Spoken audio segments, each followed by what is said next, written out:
Listo, entonces damos inicio al tema de hoy, que como les venía diciendo, se titula Tengo mis derechos. Recordemos que estamos estudiando el libro Mentiras que las mujeres creen y la verdad que las hace libres, pero también estamos dándole como una orientación más cristocéntrica, más evangelística. Entonces, el tema nos estamos apoyando en estos temas para verlos desde la perspectiva correcta, que es desde la palabra de Dios y desde Cristo. Bueno, entonces comenzamos.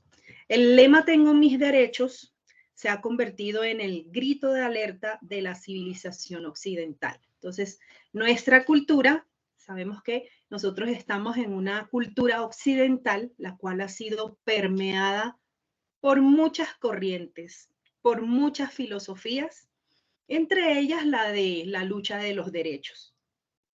Y en nuestra generación esto se cumple en especial con respecto a nosotras las mujeres, y hoy en día lo podemos ver con todos estos movimientos que se han levantado, estos movimientos feministas, ¿cierto? Que exigen sus derechos, que protestan por sus derechos y solo saben exigir, exigir, exigir. Y bueno, esto ha permeado tanto nuestra cultura que se ha desenfocado del verdadero diseño original del Señor. Y lo podemos ver claramente, como les comentaba, con los movimientos feministas que hoy día se han levantado exigiendo igualdad, exigiendo, según su género, ser tratadas de cierta manera, pero haciéndolo de forma incorrecta. Y estas exigencias se han salido totalmente del contexto y del diseño original de Dios. Y peor aún, cada día convence a más y más mujeres y entre ellas creyentes, que también han abrazado esta filosofía, esta corriente, de que deben protestar y reclamar sus derechos. Durante décadas hemos podido ser testigos de las exigencias de dichos movimientos y bueno, han alcanzado algunos logros, ¿no? Y yo diría que algunos logros no han sido del todo malos, ¿cierto? Aquí, por ejemplo, tengo aquí una lista de algunos de esos derechos por los cuales vemos esas marchas, esas movilizaciones de mujeres, y vemos aquí hice una lista de algunos de esos derechos por los cuales exigen, ¿no? El derecho a votar, bueno, yo personalmente pienso que no está tan mal ese derecho, porque si bien nos remontamos a tiempos atrás, a tiempos, de hecho, sí, en la Biblia, la mujer nosotras no teníamos ni voz ni voto. Bueno, nosotras, me incluyo yo ahí, no somos de esa época, pero en ese entonces la mujer no tenía ni voz ni voto y solamente era vista como para estar solo en el hogar. De hecho, ese es uno de los roles importantes que Dios le dio a la mujer, pero no podía dedicarse a más nada, sino solo estar en el hogar y tener hijos, ¿verdad? Y no tenía ningún derecho a levantar su voz. Yo pensaría que hoy en día que podemos votar en las elecciones es un buen avance. Aquí lo malo es la motivación. ¿Cuál ha sido la intención de exigir esos derechos? Si bien antes la mujer no era valorada, sabemos que Cristo vino y dignificó a la mujer. Entonces, esto no significa que la mujer siempre tuviera que estar menospreciada, pero cada vez vemos cómo la degradación ha venido deformando esa imagen bíblica de mujer. Y cada vez las exigencias son desenfocadas. Vemos también cómo marchan juntas exigiendo a ser libres de los impedimentos del hogar. Y aquí, pues quiero hacer de pronto una claridad, y es que no tenemos por qué pensar que el dedicarnos al hogar es un impedimento. ¿Un impedimento para qué? Para realizar nuestros sueños, para dedicarnos a nosotras mismas, o sea, impedimento de que si realmente nuestro rol, y el rol más importante que Dios nos dio, y es nuestro ministerio, es el hogar, dice la palabra, que la mujer edifica su casa. Entonces, si vemos el hogar como un impedimento, pues estamos totalmente desenfocadas. Por ejemplo, en mi caso personal, hablo aquí en mi caso personal, yo, gracias al Señor, tuve la oportunidad de prepararme profesionalmente, pero me gozo mi hogar, me dedico a mi hogar, educo a mis hijos, y sí, y no es pensar que, ay, ¿para qué estudié? Tengo el diploma ahí colgado. No, es importante prepararnos, sí es importante, porque aquí hay que tener cuidado, y es que no debemos caer en el error de, ay, ¿para qué estudio si me voy a quedar en el hogar? El estudio es importante, la preparación es importante, porque si Dios nos ha entregado un ministerio como nuestro hogar, ¿cómo lo vamos a saber administrar? Entonces tenemos que saber administración, por lo menos algo de administración, de educación. En mi caso y el caso de muchas acá que educamos, ya sea que eduquemos en casa o que eduquemos a nuestros hijos que están en el colegio y vuelven a la casa y tenemos que hacer tareas con ellos, estamos educando. Entonces, hay que prepararse, ¿sí? Hay que prepararse, no podemos pensar de que, no, como me voy a quedar en la casa, pues no estudio, no me preparo. No, es totalmente una idea equivocada. Entonces, esta libertad de impedimentos del hogar lo exigen con una idea muy errada. Vemos cada día mujeres ausentes de sus hogares, y los resultados que son hijos maleducados, hijos que no confían en sus padres, ¿cierto? Porque pues acá también incluyo a los padres que también por trabajar todo el tiempo descuidan a sus hijos. Entonces, bueno, esas son algunas de las consecuencias de este tipo de exigencias. Bueno, actualmente vemos más mujeres laborando fuera de casa, una por algunas razones válidas y otras por motivaciones. Aquí nos vamos a enfocar más en las motivaciones equivocadas. No quiero que piensen acá, pero entonces no, no puedo trabajar. No, aquí vamos a pensar es en las motivaciones equivocadas que como mujeres hemos tenido, y las exigencias que se hacen. Entonces, mismas oportunidades de trabajo. Hay trabajos que no son aptos para mujeres, pero bueno, he visto mujeres trabajando y dedicándose en cosas que realmente no es como para el rol de una mujer. Y cada vez vemos más mujeres jefes, ¿no? Y digamos que aquí de pronto discrepa un poco con la palabra del Señor, porque la palabra dice que nos sujetemos, ¿verdad? Entonces, una mujer jefe es a ella la que deben sujetarse. Entonces, ahí de pronto discrepa un poquito.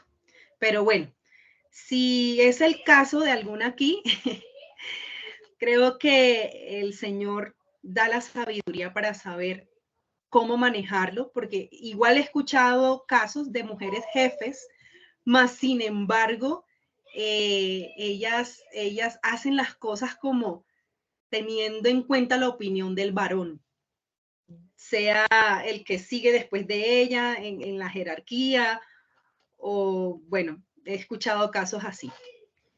También salarios equitativos, pero esas exigencias las hacen porque se sienten como por debajeadas porque los varones ganan más. O sea, la motivación aquí es equivocada porque la lucha no es tanto porque su salario no sea bueno. Pueden haber buenos salarios, pero por el simple hecho de ver que el varón gana más, entonces salen y marchan y manifiestan. Entonces, aquí hay otro error, diría yo. Otra lucha o otra exigencia, controlar nuestro cuerpo. Y aquí vemos la degradación tan grande en la que la mujer ha llegado, y hablo de la mujer en términos general, controlar nuestro cuerpo, esta exigencia ha dado resultados devastadores como, como yo mando en mi cuerpo, puedo abortar. Y eso es lo que estamos viendo hoy en día, ¿no? O como yo mando en mi cuerpo, me puedo vestir como yo quiera. Entonces, el vestuario que tienden a usar es provocativo, pero entonces no quieren que los hombres las vean con morbo. Entonces, aquí esto no es coherente, las exigencias que hacen, y luego, pues sabemos que estamos en un mundo caído, que hay maldad y que el hombre, el varón, me refiero al varón, se va por la vista, y no es que justifique esta acción, pero muchos de los casos de violación se han dado por esta situación. También luchan por su propia opinión. Y no es que no podamos opinar, ¿cierto? Sí, la palabra nos muestra que podemos opinar, pero aquí se hace una exigencia, un tipo de lucha por mi propia opinión, pero sin respeto, porque lo que vemos hoy en día es que cada vez las opiniones no son reverentes. Yo digo lo que siento y si le gustó, bien, y si no, también. Entonces, no es un tipo de motivación adecuada por la que se ve cada día estas luchas por ese derecho de opinar. Listo, puedes opinar, pero con respeto. También vemos que hacer lo que me place, ya esto ya es más, ir más lejos, hacer lo que me place, a estar donde me antoja, liberarnos del apellido de nuestros esposos, y eso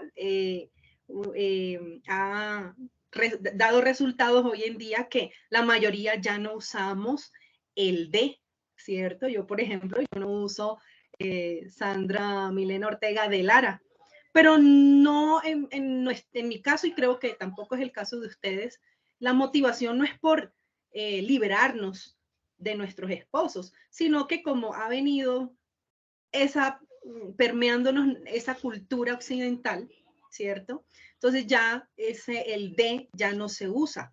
En nuestro país, por lo menos, ya no se usa. En otros países, de hecho, ni siquiera se usa el de, sino que el apellido de soltera, por decirlo así, desaparece. Y se empieza a nombrar, por ejemplo, sé que en Estados Unidos yo no podría ser Sandra Ortega, sino Sandra Lara, ni siquiera de Lara, sino Sandra Lara. Entonces, en algunas culturas todavía se ve, pero en otras, lo que es el resultado de esto ha sido que ya, pues ya el apellido del esposo no se usa. Y marchan por estar libres de la sujeción. Y eso vemos que es totalmente contradictorio con lo que dice la palabra del Señor. Bueno, Esto ha desencadenado una gran mentira. Se nos ha dicho que exigir nuestros derechos es el pasaporte a la felicidad y la libertad, haciéndonos creer que si no defendemos nuestros derechos, nadie lo hará por nosotras. Esta filosofía ha impregnado nuestra cultura cristiana también y ha moldeado nuestra cosmovisión de la vida. Hoy día damos por sentado afirmaciones como: tienes derecho a ser feliz, tienes derecho a ser comprendida, tienes derecho a ser amada, tienes derecho a un cierto nivel de vida, a recibir un salario equitativo, a gozar de beneficios respetables, tienes derecho a un buen matrimonio, tienes derecho a gozar de compañía y romance, tienes derecho a ser estimada por tu esposo y apreciada por tus hijos, tienes derecho a descansar y a cierto número de días de vacaciones, tienes derecho a una buena noche de descanso, tienes derecho a contar con la ayuda de tu esposo en las tareas de la casa. Y no es que estas, digamos, ¿cómo decirlo? Bueno, derechos, no es que no sean legítimos. La cuestión es cuando yo los exijo, ¿sí? Porque digamos que unas vacaciones las podemos tener la ayuda de nuestro esposo, pero cuando esto se vuelve una exigencia, ahí es donde está el error. Y lo más importante de todo es que si violan tus derechos, o sea, si no vemos que eso se está dando, tienes derecho a protestar o tienes derecho a enojarte, tienes derecho a deprimirte, tienes derecho a tomar represalias, tienes derecho a insistir en defender tus derechos.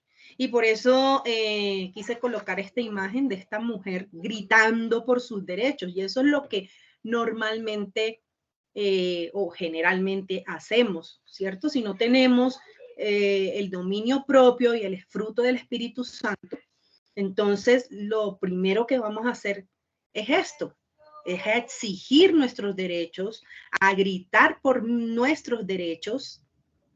Entonces es ahí donde se desenfoca, ¿cierto? Esos anhelos que tenemos. Sin embargo, la exigencia de los derechos ha producido muchas disputas inútiles que solo han ocasionado infelicidad. Y aquí quise colocar estas imágenes porque nosotros estamos en un país donde se ven mucho las protestas, las manifestaciones. Somos un país que se caracteriza por eso, por exigir derechos. Ay, subieron los impuestos, vamos a marchar. Ay, que no nos están dando tal subsidio, vamos a marchar. Ah, que vamos a marchar para que aprueben el aborto. Vamos a marchar para que aprueben tal cosa. Y bueno, este país ha vuelto, digo yo, una colección de marchas. Pero todas terminan, bueno, la mayoría, por no decir todas, terminan así como vemos estas imágenes. Terminan en disturbios, rebeliones, desórdenes, vandalismo, violencia, muerte, etc. Aún las que supuestamente dicen marchas pacíficas han terminado también en este tipo de resultados. Disturbios y acaban con el patrimonio de la ciudad. Bueno, en fin. Y esto no trae felicidad. Esto totalmente trae infelicidad. El hecho es que las relaciones y culturas exitosas no se construyen sobre la exigencia de los derechos, sino sobre la cesión de los mismos. Y aquí, mis hermanas, yo me sentí muy confrontada cuando estudiaba este tema, la cesión de mis derechos, o sea, tengo que ceder, ¿cierto?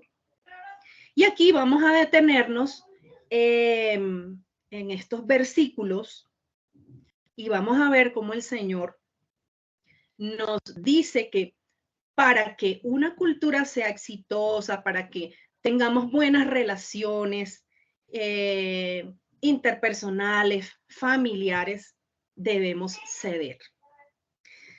Por favor, quiero que me ayuden buscando estos versículos que tengo acá y que por favor me ayuden a irlos leyendo. La primera que levante la mano, por favor, abre el micrófono y me ayuda a leer, por favor, Efesios 5:21.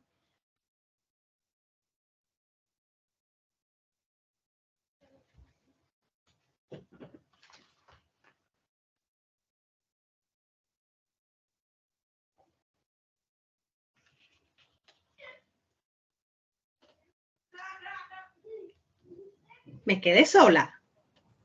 Efesios 5:21 dice, sométanse unos a otros en el temor de Cristo. ¿De qué habla este versículo? De someternos unos a otros.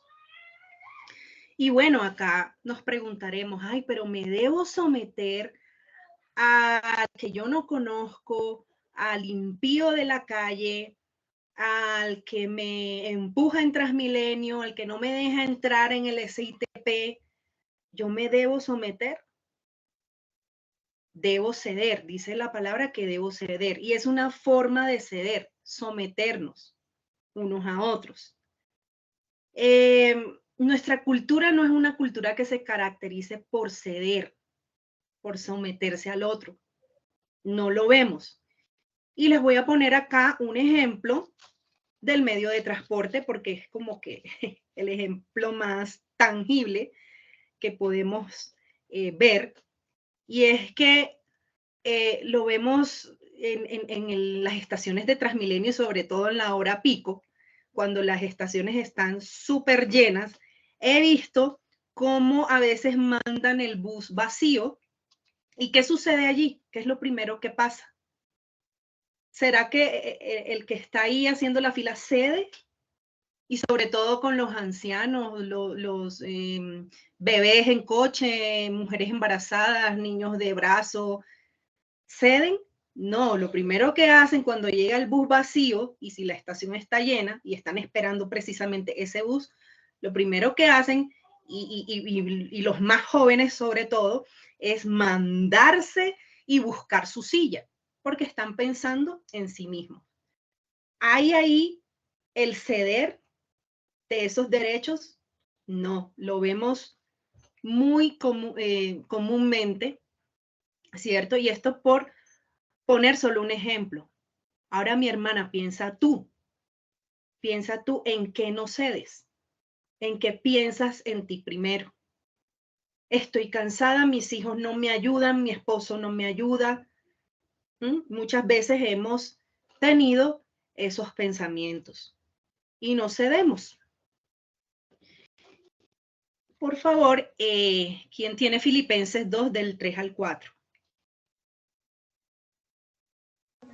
Yo, Sandrita. Porfa, lo lees. Nada hagáis por rivalidad o por vanidad, antes bien con humildad, estimando cada uno a los demás como superiores a él mismo. No busquéis vuestro propio provecho, sino el de los demás. Aquí, mis hermanas, me voy a detener en considerar al otro como superior. Guau, el Señor aquí me sorprende, o sea, eso es tan difícil, considerar al otro como superior, cuando nuestra naturaleza pecaminosa siempre tiende a que yo debo ser más importante, a mí es la que me tienen que atender bien. Y yo vengo de una iglesia anterior donde nos decían, es que tú eres la hija del rey, tú te mereces ser bien atendida, te mereces lo mejor. Y miren cómo esas ideas han ido permeando el pensamiento aún de creyentes, ¿sí? Digámoslo así, ¿sí? De creyentes. Pero mis hermanas, esto es una gran mentira. Una gran mentira. Nuestro pensamiento, nuestra postura, dice la palabra que debe ser considerar al otro como superior. Más adelante voy a aclarar un poco esto, porque yo sé que de pronto aquí pueden surgir algunas preguntas. Bueno, entonces tengo que, por ejemplo, a mí me surgió, ¿no? Tengo que considerar como superior al que me está tratando mal, al que me está insultando. Debo hacer las cosas que me piden, por ejemplo, en un contexto laboral. Mi jefe, bueno, debo considerarlo como superior a mí. Pero si mi jefe me está pidiendo algo que no es lo correcto, debo hacerlo, debo obedecer. Pueden surgir estas preguntas, pero ya más adelante lo vamos a aclarar. Pero sí debemos considerar a los demás como superiores. Y en este texto también se complementa con amar a mi prójimo como a mí mismo. O sea, yo debo tratar al otro como me gustaría que a mí me trataran. Por favor, ¿quién tiene Filipenses 2 del 5 al 8? Yo lo tengo. Por favor, lo lee, Germán. Haya pues en vosotros este sentir que hubo también en Cristo Jesús, el cual, siendo en forma de Dios, no estimó el ser igual a Dios como cosa a que aferrarse, sino que se despojó a sí mismo, tomando forma de siervo, hecho semejante a los hombres, y estando en la condición de hombre, se humilló a sí mismo, haciéndose obediente hasta la muerte y muerte de cruz. Mis hermanas, aquí tenemos un claro ejemplo de cómo ser humildes, de cómo despojarnos nosotras mismas de nuestros derechos, de cómo despojarnos de nuestros anhelos. O sea, el versículo es claro. Cristo no escatimó, se despojó de su trono y se hizo hombre, se hizo, como dice una alabanza, se hizo maldito por nosotras, por ir a la cruz. Y él, o sea, como decimos coloquialmente, tenía velas en este entierro, él se entregó a sí mismo siendo Dios, se hizo hombre y vino y se dio todos sus derechos por nuestra salvación. Entonces, el ejemplo más claro de humildad lo tenemos en Cristo. Se dio a sí mismo y se despojó. Aquí hay un ejemplo que la autora pone en el libro. Ella pone un ejemplo y lo quiero también citar acá, me gustó. Ella dice, un ejemplo son las señales de tránsito. Ninguna señal de tránsito dice usted tiene derecho a pasar. La mayoría dicen ceda el paso o deténgase, ¿cierto? La mayoría de señales de tránsito lo dice. ¿Por qué? ¿Y para qué? Para mejorar la circulación. Así, de esa manera, la circulación funciona mejor. Y así es como la vida funciona mejor. Y un claro ejemplo es ceder en el matrimonio. Cuando en un matrimonio, solamente estamos pensando en nuestros anhelos, en nuestros deseos, en nuestros derechos, tanto el hombre como la mujer, o el esposo o la esposa, va a ser un matrimonio caótico. Hemos aprendido realmente en el Evangelio que el matrimonio no es para que mi esposo me complazca a mí, ni yo complacer a mi esposo.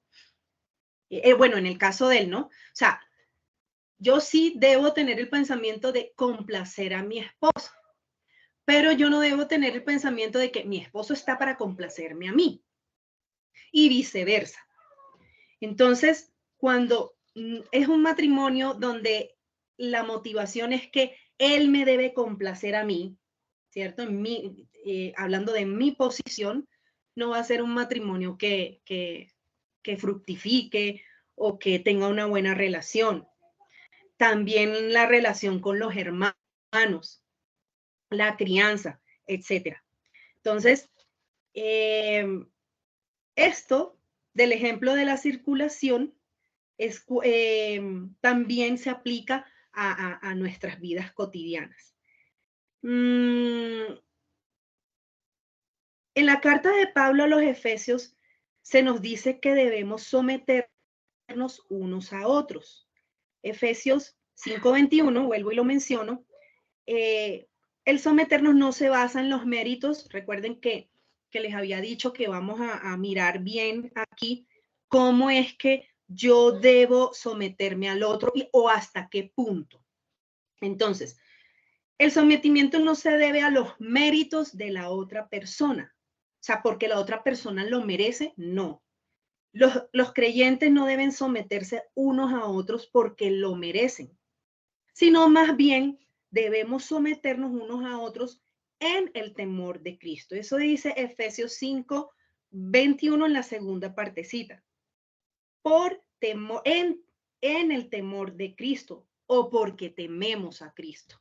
Es decir, mi sometimiento no debe obedecer porque, sí, porque esa persona lo merece o porque me toca, sino porque lo estoy haciendo para la gloria de Dios. La palabra también nos dice que todo lo hagamos para el Señor y no como para los hombres. Entonces, algo aquí como para quitarnos esa idea de que, pero yo me debo someter entonces, pero si él no da el ejemplo, ¿no? Debo someterme en el temor de Cristo, no tanto porque la persona lo merezca o no lo merezca. Bueno, acá estos versículos, si están tomando nota, se los voy a dejar para que lo estudien cada una en sus casas, porque ya el tiempo no nos da para leerlos. Pero Filipenses 2, del 2 al 11, dice que Cristo mismo proporciona el ejemplo más grande de someterse los unos a los otros cuando se rebajó para convertirse en un hombre y morir como un delincuente común en la cruz para que los que creen en él puedan ser salvos. Estudienlo sus casas, medítenlo y pídanle al Señor que les impregne la mente y renueven la mente en esta verdad que dice el Señor en su palabra. Cristo es el mejor ejemplo que podemos tener, porque si Él no escatimó en despojarse, ¿cierto? Como un delincuente para ir en la cruz por tu salvación y mi salvación, eso nos debe llenar de motivaciones para ceder de nuestros derechos. Tenemos también Filipenses 2:3. De la misma manera, debido a Cristo y lo que hizo por nosotros, debemos valorar a los demás. Eso significa estar dispuestos a entregarnos por los demás, o como dijo Pablo, considerar a los demás como más importantes que nosotros. Someterse unos a otros es literalmente alinearse por debajo de los demás en rango, percibirnos de menor rango en beneficio del otro. Entonces, esto nos invita a que siempre mantengamos una actitud humilde frente al otro, frente a mi prójimo. En Efesios 5, del 22 al 24 y del 32 al 33, la idea de que debemos someternos unos a otros es el principio más importante que sustenta toda relación que un creyente pueda tener. Esto lo que quiere decir es que si todos practicáramos esta verdad, nuestras relaciones fueran mucho mejor, y sobre todo entre creyentes, porque hemos sido testigos también de conflictos de creyentes que hasta se han dejado de hablar. Y esto no debe suceder. O sea, conflictos vamos a tener, digamos, opiniones encontradas vamos a tener. Pero, ¿en qué radica tener una buena relación? En someternos unos a los otros. Pablo da instrucciones para varios roles familiares y sociales, todos basados en el principio de que los creyentes se sometan unos a otros, así como las esposas deben alinearse con sus esposos para ilustrar la respuesta de la iglesia a Cristo.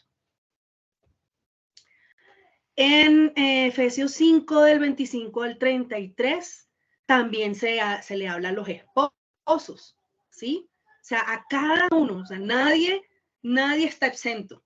Los esposos deben alinearse con sus esposas, ¿cómo? Amándolas desinteresadamente para su santificación, lo que ilustra el amor de Jesús por su iglesia. También le habla a los hijos. Deben alinearse a sus padres en honor y obediencia. Eso está en Efesios 6, del 1 al 3. Y también los padres debemos alinearnos con nuestros hijos. ¿Cómo? No provocándolos a la ira y entrenándolos en la disciplina y en la instrucción del Señor. Está en Efesios 6, 4. Entonces, fíjense cómo el Señor en su palabra nos muestra cómo someternos todos a todos. A continuación, Pablo también se dirige a los esclavos y amos.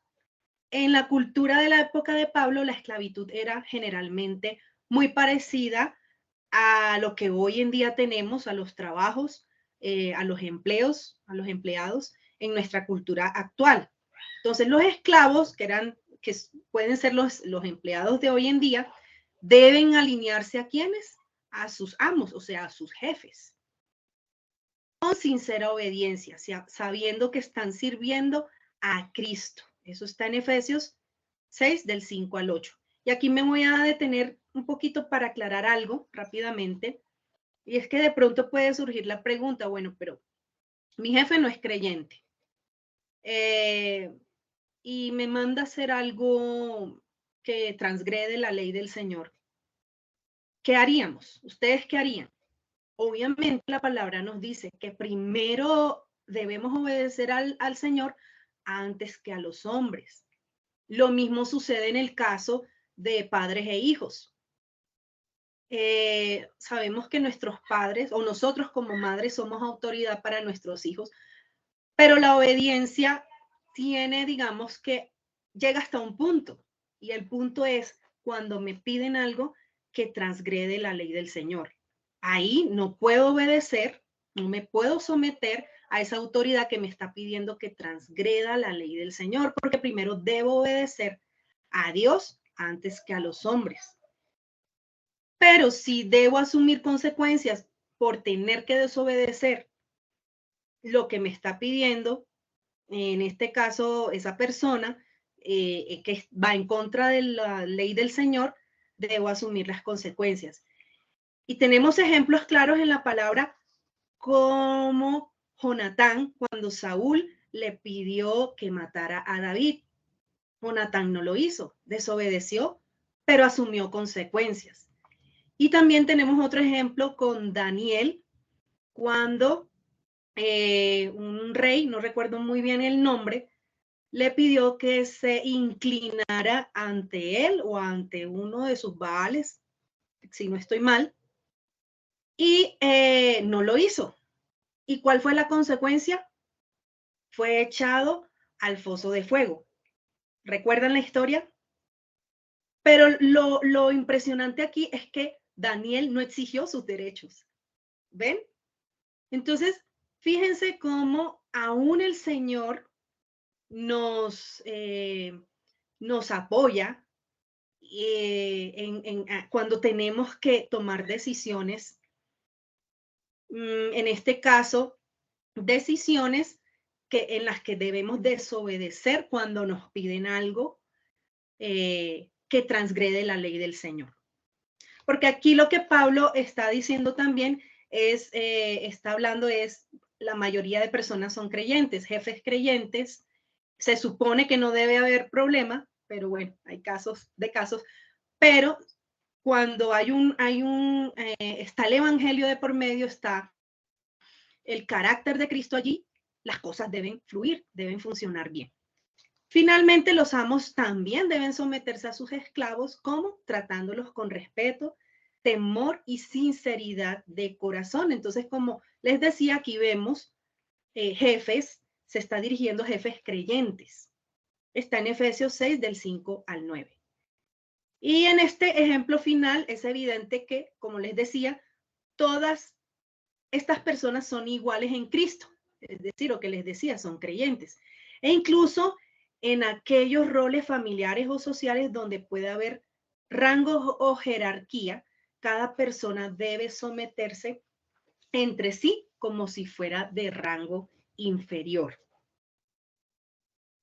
Ahora piensa, ¿has hecho cesión de tus derechos o, por el contrario, te molestas y te turbas si las cosas no salen como tú las querías? Yo sí. Puede ser por alguna decisión que se toma en tu casa o lugar de trabajo, un conductor descortés, me ha pasado, una fila muy larga en el banco o en la EPS y si no me atienden rápido empiezo a exigir mis derechos o me enojo, o si no los exijo así de manera, bueno, vociferando, lo estoy haciendo en mi mente, en mi corazón. La imprudencia de algún familiar, la ofensa, esa ofensa puede ser real o percibida, o sea, ay, algo que yo pensé que pasó. Alguien que incumple una cita, me enojo porque no llegó a tiempo, es que no me cumplió. Una llamada telefónica que te despierta, ay, me quitó el sueño. La realidad es que si reclamas tus derechos, hasta el mínimo incumplimiento de los mismos te pondría malhumorada, tensa y enojada. Y esa es la realidad, mis hermanas. A mí me ha pasado y ya con esta verdad espero quitar esa mentira que he abrazado en algunas ocasiones. Mi reacción no ha sido muy favorable, muy buena. La única salida a esta inestabilidad emocional y espiritual consiste en ceder todos nuestros derechos a aquel que en última instancia tiene todos los derechos. Y esa es la verdad, y recordemos que la palabra de Dios nos dice que la verdad nos hará libres. Entonces, ¿en quién debemos descargar nuestros derechos? En Cristo, mis hermanas. Y les quiero dejar una reflexión. Recuerda, exigir mis derechos me pondrá en esclavitud. Ceder mis derechos me hará libre. Quiero que te vayas con este pensamiento y a ponerlo en práctica. No es fácil. Solamente en Cristo lo podemos hacer. Solamente Cristo puede moldear nuestro carácter para poder considerar a los demás como superiores. Pero ojo, tengamos cuidado de no caer en acceder a las peticiones que transgreden las leyes del Señor por simplemente, bueno, sí, voy a considerarlo superior. No, hay que tener aquí un poco de cuidado, pero siempre renovemos nuestra mente. Tenemos que renovar nuestra mente para abrazar esta verdad, porque la verdad es que yo he sido muy influenciada. Mi filosofía, mis ideas siempre han tendido como que no, es que yo tengo derechos y tienen que, yo los tengo que hacer valer. Entonces, creo que el Señor acá nos está mostrando que la cosa es diferente, pero también teniendo cuidado de no pasar el límite de transgredir sus leyes. Bueno, mis hermanas, por el momento, este ha sido el tema de hoy. Ahora quiero escuchar sus aportes, sus comentarios que aprendieron de esta enseñanza y bueno, abran sus micrófonos o levanten la mano. Sandrita, si quieres puedes pausar la grabación para hacer los comentarios.